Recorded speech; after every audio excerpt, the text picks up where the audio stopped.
তো গ্যাস চলে আসছে আমার আইএসডি এখানে। চলো হ্যালো গ্যাস, আসসালামু আলাইকুম। এখন আমি আসছি এবার কেয়ার হসপিটালের এখানে বসুন্ধরার দিকে। এটা তো আমি যাচ্ছি, আমাদের স্কুলে হচ্ছে ক্রিকেট খেলার প্রোগ্রাম, তা আমি নিচেও খেলি ইনশাল্লাহ। কয়টা বাজে? মেবি 3টার দিকে হবে, আগে হইতে পারে, কারণ অলরেডি চলে আসছে আইএসডি স্কুলে খেলা। তো অবশ্যই দোয়া করবেন, ইনশাল্লাহ 2টা ম্যাচ জিতছে, এটাও জিতবো। এই যে এবার কেয়ার হসপিটাল আমার সামনেই, ক্লাসে দিয়ে যাচ্ছি, আর সামনে বসুন্ধরা কমপ্লেক্স।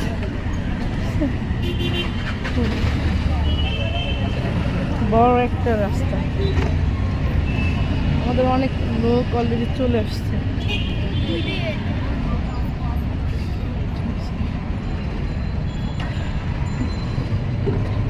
তো আমি চলে এসেছি যে এবার কেয়ার হসপিটাল। এটা অনেক বড় হসপিটাল, বাংলাদেশের মধ্যে খুব ব্যয়বহুল হসপিটাল এটা।